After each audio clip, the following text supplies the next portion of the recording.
আসসালামু আলাইকুম প্রিয় দর্শক, সবাই কেমন আছেন? প্রতিদিনের মতো চলে আসলাম এই মুহূর্তের আজকের সবচেয়ে গুরুত্বপূর্ণ আবহাওয়ার খবর নিয়ে। আগামীকাল 23শে মে 2025 রোজ শুক্রবার। আর মাত্র এক সপ্তাহ, এরপরেই দেশের দিকে ধেয়ে আসতে পারে বছরের প্রথম বিধ্বংসী ঘূর্ণিঝড় মন্থা। 130 থেকে 150 কিলোমিটার গতি নিয়ে উপকূলে আঘাত হানার আশঙ্কা। আগামী 72 ঘন্টার মধ্যেই বঙ্গোপসাগরে তৈরি হতে পারে লঘুচাপ। শুরু হতে পারে ঘূর্ণিঝড় মন্থা তৈরির প্রক্রিয়া। এদিকে পরবর্তী 24 ঘন্টায় দেশের 5 বিভাগে ফের শুরু হতে পারে তীব্র ভ্যাপসা গরম। কমে আসবে ঝড় বৃষ্টি। পাশাপাশি দেশের উত্তর ও উত্তর পূর্বাঞ্চলে অব্যাহত থাকতে পারে মাঝারি থেকে ভারী বৃষ্টি। পাশাপাশি গতকালের মতো আজ রাতেও ভারতের পশ্চিমবঙ্গ সহ দেশের 8 বিভাগের বিভিন্ন জেলায় তীব্র বজ্রপাত সহ শক্তিশালী কালবৈশাখী ঝড় অতিক্রমের সম্ভাবনা। এদিকে আগামী 28শে মে হতে 7ই জুন পর্যন্ত দেশ জুড়ে টানা 10 দিন আবারও শুরু হবে একটানা ভারী থেকে অতি ভারী বৃষ্টিপাত। এমনটাই জানাচ্ছে বাংলাদেশ ও কলকাতার আবহাওয়া অফিস। প্রিয় দর্শক,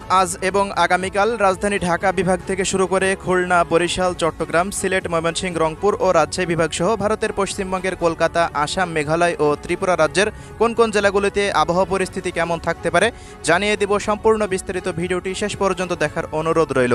কে কোন জেলা থেকে দেখছেন কমেন্ট করে জানিয়ে দিন। প্রতিনিয়ত আবহাওয়ার খবর পেতে আমাদের ইউটিউব চ্যানেলটিকে সাবস্ক্রাইব করে রাখতে ভুলবেন না। তো প্রিয় দর্শক, আমরা এ পর্যায়ে সরাসরি চলে আসলাম ইউরোপিয়ান আবহাওয়ার পূর্বাভাস মডেল রাডারের উপগ্রহ চিত্রে। তো এই মুহূর্তের আপডেট অনুযায়ী দেখা যাচ্ছে বঙ্গোপসাগরে গভীর মেঘমালার সঞ্চালন ঘটছে, যে মেঘগুলো পরবর্তী সময়ে আস্তে আস্তে চট্টগ্রাম বিভাগের দিকে অগ্রসর হচ্ছে এমনটাই দেখা যাচ্ছে। এই মুহূর্তের সর্বশেষ আপডেট অনুযায়ী খুলনা, বরিশাল, চট্টগ্রাম বিভাগের অধিকাংশ জেলার আকাশই পুরোপুরি মেঘলা থেকে মেঘাচ্ছন্ন দেখা যাচ্ছে। আজ রাতের মধ্যে চট্টগ্রাম, কক্সবাজার, বান্দরবান, খাগড়াছড়ি, রাঙামাটি, ফেনী, নোয়াখালীর বিভিন্ন উপজেলার উপর দিয়ে তীব্র বজ্রপাত সহ শক্তিশালী কালবৈশাখী ঝড় অতিক্রম করতে পারে। এছাড়া প্রিয় দর্শক, ভারতের ত্রিপুরা রাজ্যেরও বিভিন্ন জায়গাতে বৃষ্টিপাতের সতর্কতা রয়েছে। বরিশাল বিভাগের পিরোজপুর, মঠবাড়িয়া, লালমোহন, কলাপাড়া, পাথরঘাটা, চরফ্যাশন, হাতিয়া এই অঞ্চলগুলোতেও গভীর মেঘের আনাগোনা চলছে। পাশাপাশি ঢাকা বিভাগের শরীয়তপুর, মাদারীপুর, মুন্সিগঞ্জ, ঢাকা, কাপাসিয়া, কিশোরগঞ্জ হতে সিলেট, সুনামগঞ্জ, মৌলভীবাজার, হবিগঞ্জ এবং এদিকে ময়মনসিংহ বিভাগ হতে দেখা যাচ্ছে গভীর মেঘের আনাগোনা। তবে এই মুহূর্তে রংপুর বিভাগের প্রত্যেকটা অঞ্চলের আকাশ মেঘমুক্ত। রাজশাহী অঞ্চলের দিকেও একই পরিস্থিতি দেখা যাচ্ছে। তবে এই মুহূর্তে একটা বড় অক্ষরেখা তৈরি হয়েছে রাজশাহী এবং ভারতের পশ্চিমবঙ্গ হতে। পাশাপাশি এই মুহূর্তে ভারতের রাঞ্চি, জমশেদপুর, ধানবাদ অঞ্চলের দিকে তৈরি হচ্ছে নতুন কালবৈশাখীর মেঘ, যা পরবর্তী সময়ে কলকাতা হতে দেখা যাচ্ছে রাজশাহী এবং খুলনা বিভাগের জেলাগুলির ওপর দিয়েও বিস্তার লাভ করার সম্ভাবনা রয়েছে। আজ রাতের মধ্যে ভারতের পুরুলিয়া, বাঁকুড়া, বর্ধমান, দুর্গাপুর, কাটোয়া, নদিয়া, কলকাতা শহরের আশেপাশ দিয়ে মালদা, মুর্শিদাবাদে বৃষ্টিপাত ঘটতে পারে। পরবর্তী সময়ে রাজশাহী বিভাগেরও দু এক অঞ্চলে কিছুটা বৃষ্টিপাতের সতর্কতা থাকছে। এছাড়া এই মুহূর্তে দেশের উত্তরের দিকে দেখুন নেপালের কাঠমান্ডুতে তৈরি হচ্ছে নতুন মেঘ। এছাড়া ভারতের পূর্ণিয়া অঞ্চলেও মেঘ তৈরি হচ্ছে, যার গতিপথ দেখা যাচ্ছে রংপুর বিভাগের দিকে। আজ রাত 12টার পর থেকে সকাল 6টার মধ্যে রংপুর বিভাগের বিভিন্ন অঞ্চলে বৃষ্টিপাত হতে পারে। এছাড়া আসাম, মেঘালয় রাজ্যেও বিভিন্ন জায়গাতে বৃষ্টিপাতের কিছুটা সতর্কতা রয়েছে। তো প্রিয় দর্শক, আমরা এই পর্যায়ে চলে আসলাম ঘূর্ণিঝড় মন্থার আপডেট নিয়ে। তো এখন পর্যন্ত দেখা যাচ্ছে বঙ্গোপসাগর মোটামুটি স্বাভাবিক রয়েছে। তবে পরবর্তী 72 ঘন্টার পর বা 26 তারিখের পর থেকে দেখা যাচ্ছে একটি লঘুচাপ তৈরি হতে পারে বঙ্গোপসাগরের বুকে, যার অবস্থান থাকতে পারে ভারতের তামিলনাড়ু বা ভুবনেশ্বর অঞ্চলের দিকে। একই মুহূর্তে বঙ্গোপসাগরের দিকে প্রায় দেখুন 50 কিলোমিটার বেগে তীব্র দমকা বাতাস বা ঝোড়ো বাতাস বয়ে যেতে পারে। এছাড়া আন্দামান সাগরের নিকটে বাতাসের গতিবেগ প্রায় 70 কিলোমিটার পর্যন্ত উঠে যেতে পারে। তো প্রিয় দর্শক, সবশেষ আপডেট অনুযায়ী দেখা যাচ্ছে আগামী 26 মে থেকেই বঙ্গোপসাগরের সামুদ্রিক আবহাওয়া পরিস্থিতি বিরাট বড় পরিবর্তন ঘটতে চলেছে। এছাড়া আগামী 27 তারিখ নাগাদ ঘূর্ণিঝড়টি মধ্য বঙ্গোপসাগরে অবস্থান করতে পারে। ওই মুহূর্তে বাতাসের সর্বোচ্চ গতিবেগ উঠে যেতে পারে ঘন্টায় প্রায় 80 কিলোমিটার পর্যন্ত, এমনটাই এই মুহূর্তের রাডারের পূর্বাভাসে দেখা যাচ্ছে। তো দেখুন কোথাও কোথাও 70, 78 এমন দেখা যাচ্ছে, কোথাও 80 কিলোমিটার পর্যন্ত বাতাসের গতিবেগ থাকতে পারে 27শে মে। এছাড়া পরবর্তী সময়ে 28 তারিখ নাগাদ এটি আস্তে আস্তে উপকূলের দিকে অগ্রসর হওয়ার সম্ভাবনা রয়েছে। তবে কোথায় আঘাত হানবে এমনটা এখন পর্যন্ত নিশ্চিত হওয়া যাচ্ছে না। এছাড়া আগামী 29 তারিখ নাগাদ ঘূর্ণিঝড়টি আস্তে আস্তে আরও উপকূল ঘেঁষে অবস্থান করতে পারে। উপকূলে একেবারে কাছাকাছি চলে যাবে ঘূর্ণিঝড়টি।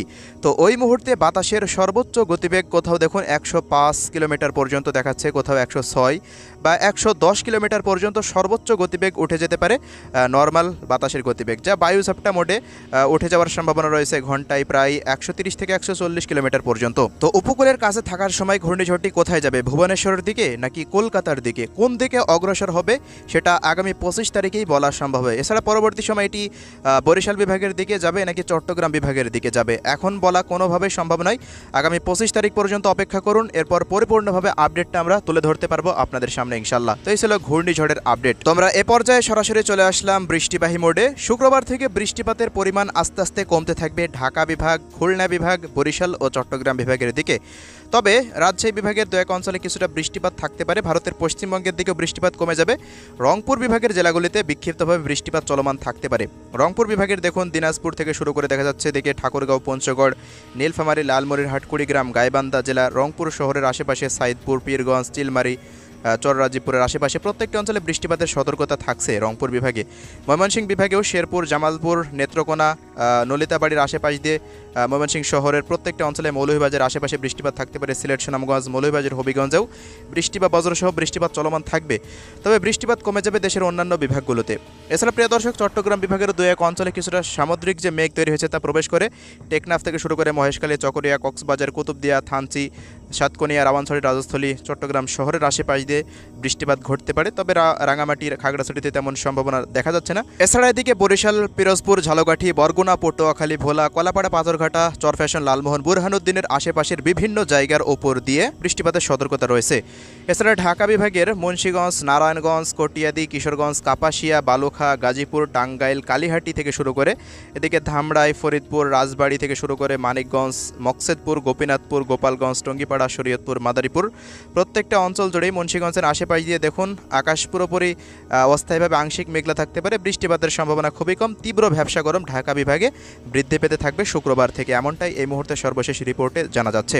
এছাড়া রাজশাহী বিভাগের জেলাগুলিতেও একই পরিস্থিতি বিরাজমান থাকবে। পাবনা, রাজশাহী থেকে শুরু করে দেখুন এদিকে মোহনপুর, চাঁপাইনবাবগঞ্জ, গোমস্তাপুর, পটনিতলা, আক্কেলপুর, আদমদিঘি, নওগাঁ, জয়পুরহাট, এদিকে সিরাজগঞ্জ, বগুড়া, সিংড়া, নাটোর, তাড়াশ, ভেড়া, ভাঙ্গুড়া, পাবনা জেলার আশেপাশ দিয়ে আকাশ পরিষ্কার থাকতে পারে এবং ভ্যাপসা গরমটা অনুভূত হবে। তবে বিকেলের পর বৃষ্টিপাত কিন্তু ধেয়ে আসার সম্ভাবনা রয়েছে রাজশাহী বিভাগে। এছাড়া প্রিয় দর্শক, এদিকে খুলনা বিভাগের কুষ্টিয়া, মেহেরপুর, চুয়াডাঙ্গা, ঝিনাইদহ, মাগুরা, যশোর, নড়াইল, খুলনা, সাতক্ষীরা, মোংলা, বাগেরহাট পর্যন্ত প্রত্যেকটা জেলার আকাশ দেখা যাচ্ছে পুরোপুরি সারাদিনই পরিষ্কার থাকতে পারে এবং তীব্র ভ্যাপসা গরম এই অঞ্চলগুলোতে অনুভূত হতে পারে। চট্টগ্রাম বিভাগের ব্রাহ্মণবাড়িয়া থেকে দেখা যাচ্ছে ব্রাহ্মণপাড়া, কুমিল্লা, হাজীগঞ্জ, লাকসাম, ফেনী, নোয়াখালী, চৌমোহনী, এদিকে খাগড়াছড়ি, রাঙামাটির বিভিন্ন জায়গাতে আকাশ কিছুটা অস্থায়ী আংশিক মেঘলা থাকতে পারে। ত্রিপুরা রাজ্যের আম্বাসা, আগরতলা, আরামপুর, আইজল থেকে শুরু করে শিলচরের আশেপাশে, আসাম, মেঘালয়, গৌহাটি থেকে শুরু করে উত্তরবঙ্গের দার্জিলিং, জলপাইগুড়ি, আলিপুরদুয়ার, কোচবিহার, কালিম্পং থেকে শুরু করে উত্তর দিনাজপুর, দক্ষিণ দিনাজপুর, মালদা জেলা পর্যন্ত আবহাওয়া মোটামুটি পরিষ্কার থাকতে পারে।